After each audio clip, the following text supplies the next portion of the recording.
few years back I tried to make some video guides on how to use WordPress, and one of my most popular videos was how to make bulleted lists and sub-bullets. Unfortunately, that has changed over the years with the WordPress updates, so I thought I'd update this video.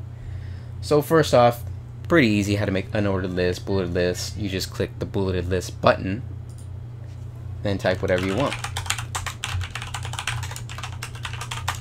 Whoops. Yeah. And so to make a sub-bullet, you just go to that text, whichever one, and press tab. And it immediately goes into a sub-bullet.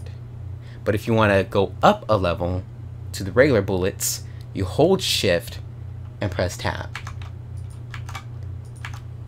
It's a lot easier than remembering all this code.